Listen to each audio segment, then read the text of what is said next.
The rain had not stopped for 17 days. It fell in thick, warm sheets through the canopy of the emerald jungle, drumming against broad, waxy leaves and pooling in the hollows of ancient trunks.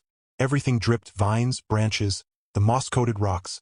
Even Jorik's threadbare tunic clung to his ribs like a second skin, soaked through and useless against the damp chill that had long since seeped into his bones. Hunger was no longer a sharp pain.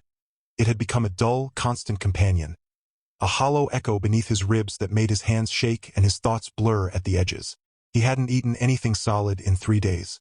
Only rainwater, strained through his cupped palms, and the occasional bitter root he dug from the mud with trembling fingers. Jorik was not a hunter by trade. Before the crash, he'd been a navigation technician aboard the colony freighter Aurelia's Hope. He knew how to read star charts, calibrate gravimetric sensors, and brew synth coffee that could wake the dead. But he knew nothing of tracking, trapping, or surviving a planet whose ecology seemed determined to dissolve him into the soil. The ship had broken apart during atmospheric entry, scattering its crew across thousands of square kilometers of this unnamed jungle world. Rescue was supposed to come within weeks. It had been months. His trap was pitiful. A crude snare of woven vines strung between 2 saplings, baited with the last scrap of protein ration he'd hoarded like treasure. He hadn't expected it to work. But that morning, when he stumbled through the undergrowth, his vision swimming with exhaustion, he saw it. The vine taut, the saplings bent inward, and a small, struggling shape tangled beneath. Hope flared in his chest like a struck match. Meat, real meat, maybe a bird or a lizard, anything with flesh and fat. He staggered forward, his legs weak but his heart pounding. The creature squeaked, a high, panicked sound, and jerked violently against the vines. Jorik dropped to his knees, fumbling with numb fingers to loosen the knot. "Easy, easy," he rasped, though his voice cracked. "Don't hurt yourself more." And then he saw her. She was small, barely the size of a child of 6 Terran years, but unmistakably not of Earth. Her skin shimmered a soft, luminous blue, like moonlight on shallow ocean water.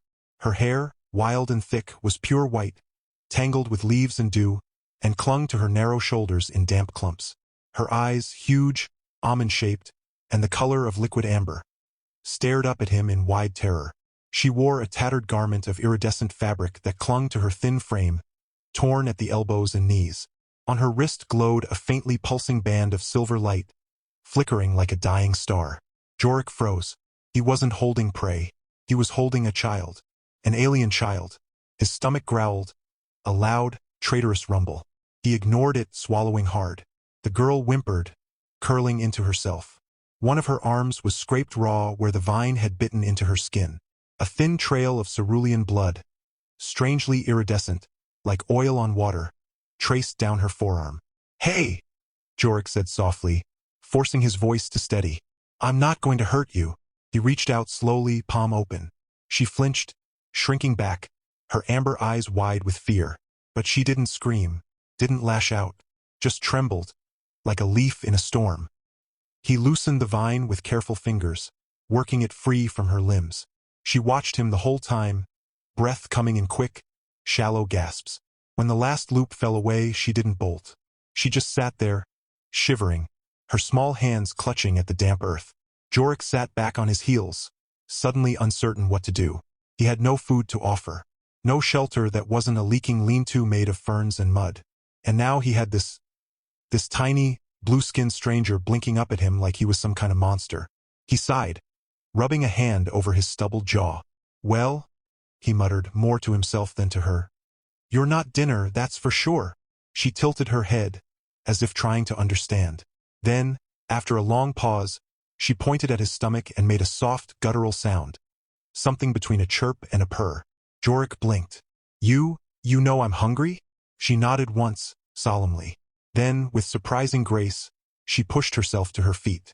She was wobbly but determined. She gestured for him to follow, then turned and began limping into the jungle, her white hair swaying like mist behind her. Jorik hesitated. Follow a strange alien child into the heart of a hostile jungle? It sounded like the opening line of a cautionary tale. But then again, staying put meant starving. And she hadn't run. That had to mean something. He stood, groaning as his stiff joints protested, and followed. She moved with quiet confidence through the dense undergrowth, ducking beneath hanging lianas and stepping over roots swollen with moisture. She didn't speak, but occasionally glanced back to make sure he was still there. After 20 minutes of walking, she stopped beside a cluster of broad-leaved plants with bulbous, pearlescent fruits hanging like lanterns from their stems. She plucked one carefully, split it open with her fingers, and held out the pale, jelly-like insides to him. It smelled faintly sweet, like honey and citrus. Jorik stared at it, then at her. "Is this safe?" She nodded again, her expression earnest. When he didn't take it, she scooped a small portion with her finger and ate it herself, chewing slowly, her eyes never leaving his. That was enough. Jorik took the fruit, his hands shaking. He ate it in 3 greedy gulps. The taste was indescribable, cool, sweet, and slightly fizzy on his tongue, like biting into starlight. Within seconds, a warmth spread through his limbs, and the gnawing emptiness in his gut softened. He looked at her, truly looked this time. Not as prey, not as alien, but as a person. "Thank you," he said, his voice thick. She smiled then. A small, tentative thing that lit up her face like sunrise. "Vela," she said, tapping her chest. "Vela," he repeated. "I'm Jorik." She nodded, as if she'd known all along. They returned to his camp together. Vela moved with a quiet energy, examining his broken comms unit, his empty canteen, the half-burned logs of his failed fire. She pointed at the fire pit, then mimed striking flint. Jorik shook his head. "No spark. Everything's wet." Vela frowned. Then she crouched, rummaged in a pouch at her hip, and pulled out a smooth, black stone veined with silver. She held it in her palm, closed her eyes, and whispered something in a language that sounded like wind through crystal. The stone began to glow faintly. She placed it in the center of the kindling. A moment later, a soft, violet flame flickered to life. Jorik stared. "You've got tech. Or magic." She just shrugged, as if starting fires with stones was the most ordinary thing in the world. Over the next few days, Vela became his unlikely savior. She showed him which roots were edible, which berries would make him hallucinate for hours. He learned that the hard way, and how to collect drinking water from the curled leaves of the sky vines that dripped constantly even when the rain paused. She taught him to listen for the warning calls of the razor-beaked sky lizards, and to avoid the moss that glowed at night. It was beautiful, but its spores could paralyze for days. In return, Jorik tried to teach her human words. She picked them up with astonishing speed, her tongue tripping over consonants but her understanding sharp as a blade. She laughed often, soft, musical sounds that made Jorik forget, for a moment, that he was stranded on an alien world with no hope of rescue. But Vela was not just a lost child. Jorik began to notice things. The way her wristband pulsed faster when certain birds flew overhead, the way she sometimes stared into the distance with a look of deep sorrow, the strange glyphs she traced in the mud when she thought he wasn't watching. One evening, as they shared a meal of roasted bulbroot and sweet nectar gel, she finally spoke of it. "My ship," she said quietly, her voice barely above a whisper, "crashed. Far. I ran. Bad things came." Jorik set down his makeshift bowl. "Bad things?" She nodded, her white hair falling over her eyes. "Hunters. From the Void Fleet." She shuddered. "They want my light." "Your light." She held up her wrist. The silver band glowed brighter in response. "This is a starseed," she said. "It holds memory, hope, my people's songs." Her amber eyes filled with tears. "They kill to take it." Jorik's blood ran cold. He'd heard rumors of the Void Fleet, mercenary slavers who raided fringe colonies, harvesting bioluminescent beings for their energy-rich tissues. He'd never believed the stories. Now, looking at Vela's terrified face, he knew they were true. "You're not just lost," he said slowly. "You're being hunted." She nodded again, wiping her eyes with the back of her hand. "I hid, for many suns, but they have trackers. They find light in the dark." Jorik felt a surge of protectiveness so fierce it startled him. This tiny girl had saved his life, fed him, kept him sane in this green, suffocating wilderness. He wouldn't let monsters take her. "We'll hide better," he said firmly. "We'll move camp, build decoys. I've got some old tech from the wreck. I might be able to rig a scrambler." Vela looked at him, her expression unreadable for a moment. Then she reached out and placed her small, cool hand on his. "You stay with me?" "Of course I stay with you," he said, surprised. "Where else would I go?" She smiled again, but it was fragile this time, edged with fear.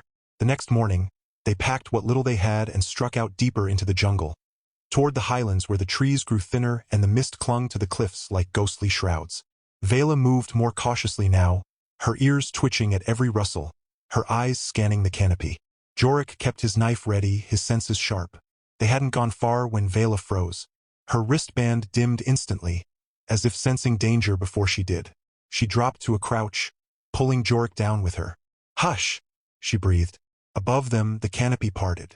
A sleek, obsidian drone, no larger than a hawk but shaped like a teardrop, hovered silently, its single red eye sweeping the forest floor. It emitted no sound, no heat signature Jorik could detect, but Vela's body went rigid with terror. "Scout!" she whispered. "They're close." Jorik's mind raced. He had no weapons, no armor, just a rusted knife and a handful of scavenged wires. But he had one advantage. The scout didn't know he was here. He pulled Vela behind a moss-covered boulder and began working frantically. From his pack, he pulled the cracked data slate from the Aurelia's Hope. The screen was dead, but the power cell might still hold a charge. He pried it open with his knife, splicing wires with shaking fingers. "If I can overload the cell," he muttered, "maybe I can fry its sensors long enough for us to run." Vela watched, wide-eyed. "Dangerous. Everything's dangerous." He shot back, but gently. "But better than being caught." He finished the crude EMP device just as the drone descended lower, its red eye fixing on their last known position. Jorik took a deep breath, then hurled the slate into the clearing. It sparked once, then exploded in a shower of blue-white light. The drone sputtered, spun wildly, and crashed into the undergrowth, its red eye flickering out. "Go!" Jorik grabbed Vela's hand, and they ran. They ran until their lungs burned and their legs gave out. They ran through curtains of hanging moss and across rivers slick with algae. They ran until the drone's crash site was far behind them. But that night, as they huddled beneath an overhang slick with rain, Vela's wristband began to pulse again. Faster, brighter, more urgently than before. "They know," she whispered, her voice trembling. "They know I'm alive."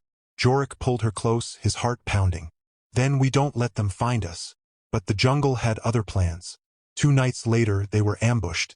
Jorik had just banked the fire when a net dropped from the trees above, ensnaring them both in filaments that crackled with energy. He cried out as the current seared through him, his muscles locking. Vela screamed, a sound so full of anguish it broke his heart. From the shadows emerged figures clad in matte black armor, their faces hidden behind smooth, featureless helmets. Their weapons hummed with suppressed power. One of them stepped forward, taller than the others, and knelt before Vela. "Little star," the figure said, its voice modulated and cold. "You've led us on quite the chase." Vela struggled against the net, her blue skin glowing faintly with defiance. "You will not have my song." The leader chuckled, a dry, hollow sound. "Oh, little one, we already do."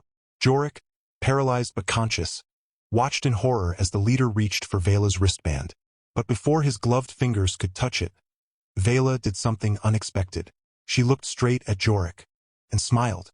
Then she slammed her palm against the ground. The earth beneath them trembled. Roots burst from the soil like serpents, coiling around the hunter's legs. The very trees seemed to lean inward, branches snapping like whips. The hunters stumbled, shouting in confusion. Vela's wristband blazed with light so intense it turned night into day. She shouted words in her native tongue, ancient, powerful, and the jungle itself seemed to obey her. Jorik felt the net's energy falter. With a final surge of strength, he tore through it, grabbing Vela and dragging her to her feet. "Run!" he yelled. But Vela didn't run. She turned to face the hunters, her small body radiating a fierce, blue-white aura. "This is my home now," she said, her voice ringing with authority far beyond her years. "And you are not welcome." The ground split open beneath the hunters. Vines lashed out like living chains. The jungle, awakened by her song, rose in defense. Jorik stood frozen, watching in awe as the girl he thought was helpless commanded the very planet to fight for her. But then the leader of the hunters raised his weapon, not at Vela, but at Jorik. "No!" Vela screamed. The blast hit Jorik square in the chest. He flew backward, crashing into a tree trunk. Pain exploded through him, white-hot and overwhelming.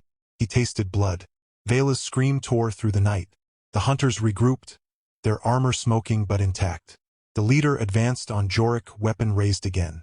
"Useless human," he sneered. A distraction. But Vela was already moving. She placed both hands on the earth, closed her eyes and sang.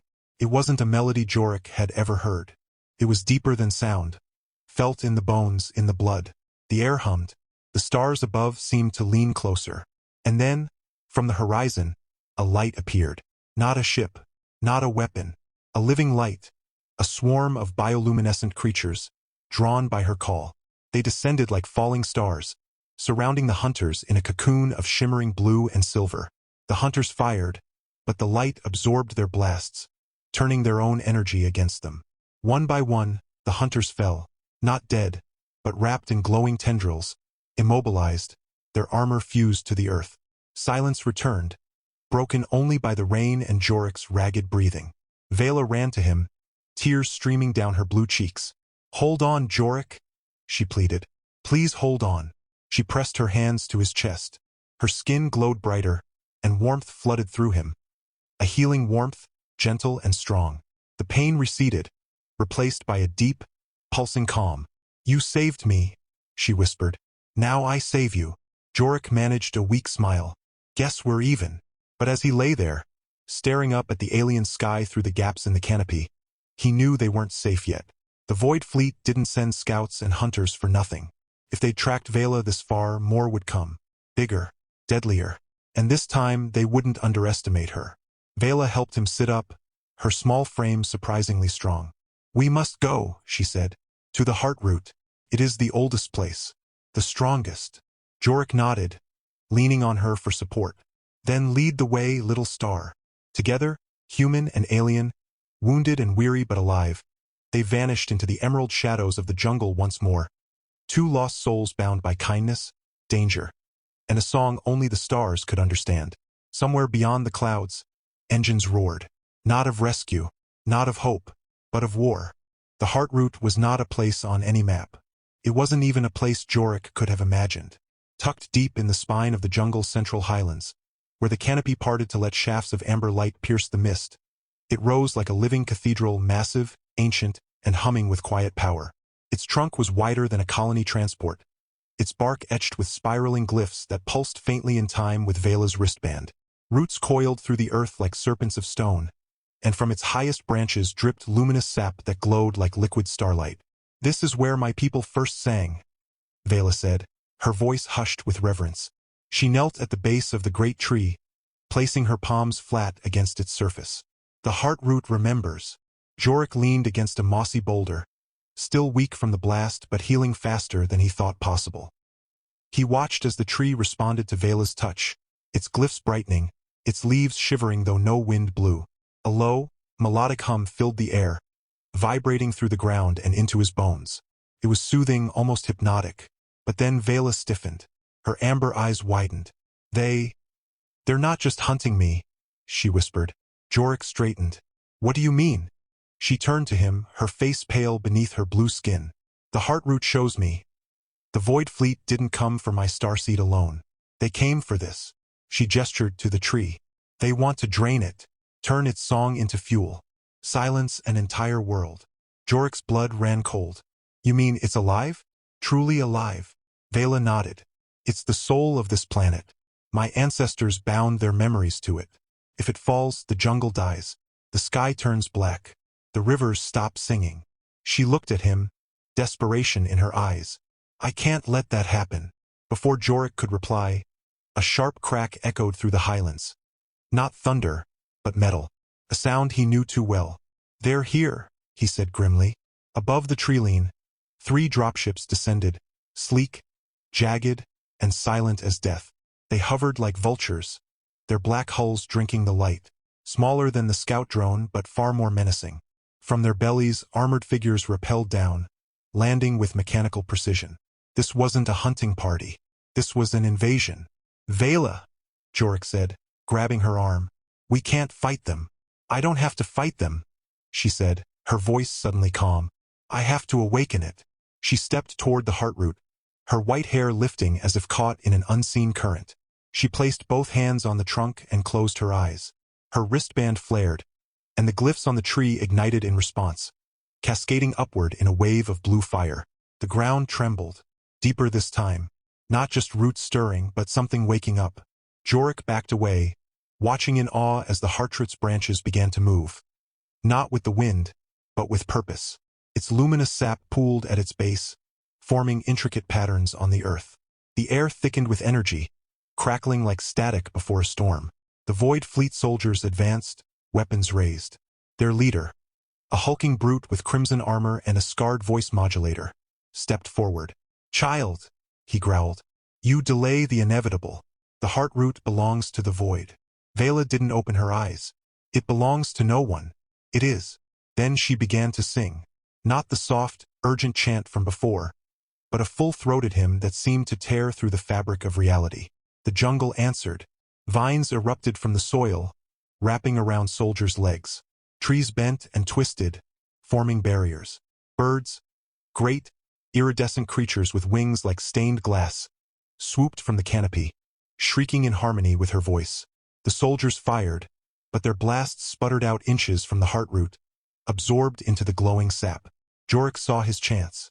While the soldiers were distracted, he scrambled toward the nearest dropship, its ramp still lowered, its cockpit unguarded. If he could get inside, maybe he could disable their comms. Or better yet, hijack it. He climbed the ramp silently, heart hammering. The interior was cramped but familiar, Terran design, scavenged and modified. He slid into the pilot's seat. The controls were alien, but the basics were the same: thrusters, navigation, weapons. His fingers flew over the console, bypassing security protocols with old freighter tricks. Outside, the battle raged. Vela stood at the center of it all, her small form radiating power, her song growing louder, wilder. The heartroot pulsed like a heartbeat, sending shockwaves through the earth. Jorik managed to boot the ship's core systems. The engines whined to life. He engaged the thrusters, aiming the nose toward the nearest soldier, then slammed the repulsor cannons. Blue fire tore through the jungle, scattering the enemy. Cheers rose from the trees. Not human cheers, but the chorus of the awakened jungle itself. But then, from the highest dropship, a new sound emerged. A deep, resonant chime. Vela's song faltered. She gasped, clutching her chest. No. They brought the null bell. Jorik's blood turned to ice. He'd read about it in fragmented intel reports. A weapon forged from the core of a dead star, tuned to silence living harmonics. It didn't kill. It unmade song. The chime rang again, low and terrible. The glowing sap on the ground dimmed. The vines shriveled. The great birds fell silent, dropping like stones from the sky. Vela collapsed to her knees, tears streaming down her face. Her wristband flickered weakly. "Vela!" Jorik shouted, leaping from the dropship. He sprinted toward her, dodging falling debris and panicked soldiers. The Void Commander strode forward, holding a black, bell-shaped device that pulsed with anti-light. "Your song ends here, little star." Jorik skidded to a stop beside Vela. She looked up at him, her amber eyes clouded with pain. "It's too strong. I can't sing against silence." He knelt, gripping her shoulders. "Then don't sing alone." She blinked. "What?" "Your song. It's tied to this place, right? To the memories, the life, the connection." He glanced at the dying heartroot. "But you're not the only one who cares about it." Understanding dawned in her eyes. You would sing with me?" "I don't know your language," he said, a shaky grin tugging at his lips. "But I know loss. I know hope. And I know this world's worth saving." He took a deep breath and began to hum. It wasn't a hymn. It wasn't even music, really. Just a simple Terran lullaby his mother used to sing. Off-key, rough but steady. First, nothing happened. Then Vela's wristband pulsed once, faintly. She joined him, not with words, but with feeling. She wove her melody around his, blending human sorrow with alien grace. The heartroot responded. A single drop of sap glowed again. Then another. The null bell chimed a third time. But this time, the sound fractured, as if hitting a wall of pure will. The Void Commander snarled. "Impossible!" But it wasn't impossible. Because the jungle wasn't just listening to Vela anymore. It was listening to them. The ground surged. Roots exploded upward, wrapping around the null bell and crushing it into silence. The heartroot blazed with renewed light, its song returning. Stronger, deeper, richer for having been shared. The Void soldiers turned to flee, but the jungle had turned against them completely. Vines dragged them into the earth. Trees closed around their ships like fists. Within minutes, the invaders were gone, swallowed by the world they'd come to plunder. Silence returned, but it was a warm silence now, full of breath, of rustling leaves, of distant birdsong. Jorix slumped against the heartroot, exhausted but smiling. Vela leaned against him, her small body trembling with spent energy. "You sang," she whispered, awe in her voice. "I tried," he said, chuckling weakly. "Sounded awful, didn't it?" She shook her head, a tearful smile spreading across her face. It sounded like home. For days they stayed at the heartroot, letting the planet heal them. Jorik's wounds closed completely. Vela's light returned, stronger than before. The wristband now pulsed with a twin rhythm, hers and his, intertwined. But peace never lasted long in the fringes. On the fifth morning, a new signal pierced the sky. Not Void Fleet, not rescue, but something else. A narrowband transmission, repeating in a looping pattern Jorik recognized from his freighter days. It was a colonial distress beacon, and it was coming from the northern ice fields. Vela heard it too. Her wristband reacted not with fear, but with recognition. "There's someone else out there," she said softly. "Another like me. Or something close." Jorik frowned. "How do you know?" She touched her temple. "The heartroot showed me. A ship, buried in ice. A voice calling through the cold." He exhaled slowly. He'd hoped to stay here, in this green sanctuary. But the universe rarely granted such wishes. "Then we go north," he said. Vela looked at him, surprised. "You'd leave this place? After everything?" He glanced at the heartroot, its leaves shimmering in the morning light. "This place saved us. But maybe there's someone out there who needs saving too." She nodded, her expression resolute. "Then we fly." Using the salvaged dropship, now patched and repurposed, they lifted off at dawn. Jorik piloted while Vela navigated, her wristband syncing with the ship systems as if it were always meant to. Below them, the jungle stretched endlessly, a sea of green teeming with life. As they crossed into the northern latitudes, the landscape changed. Snow-capped peaks pierced the clouds. Rivers froze mid-flow. The air grew sharp and clean. And then they saw it. Half buried in glacial ice, its hull cracked but intact, lay a vessel unlike any Terran design. Sleek, organic, its surface shimmering with the same blue-white sheen as Vela's hair. From its core, the distress signal pulsed, faint but persistent. Jorik set the dropship down on a nearby ridge. They approached on foot, boots crunching in the snow. At the base of the ship, half encased in ice, was a figure. Not a child. A woman. Tall, regal, with skin the deep indigo of twilight and hair like spun frost. Her eyes, closed in suspended animation, were the same amber as Vela's. Vela froze. "Mother!" Jorik's breath caught in his throat. Before they could reach her, the ice around the woman's hands began to crack.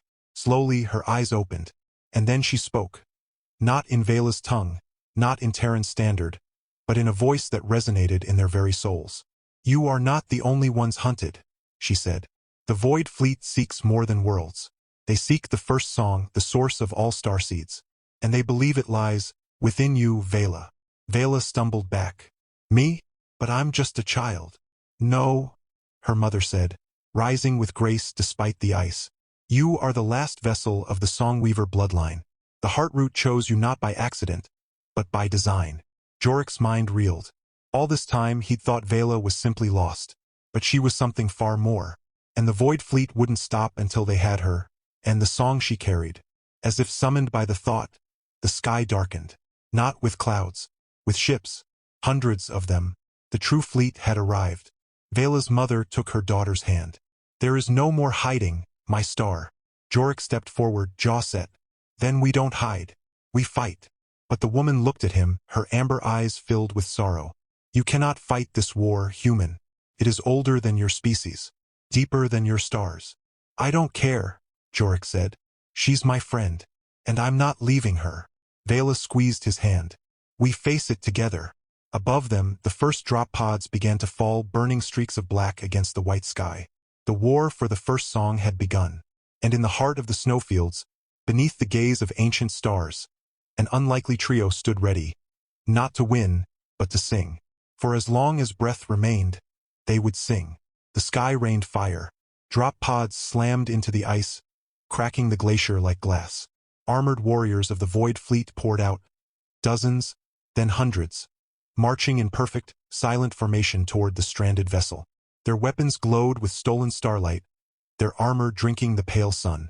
At their head strode the Grand Reclaimer, a being so ancient his voice sounded like stone grinding against bone.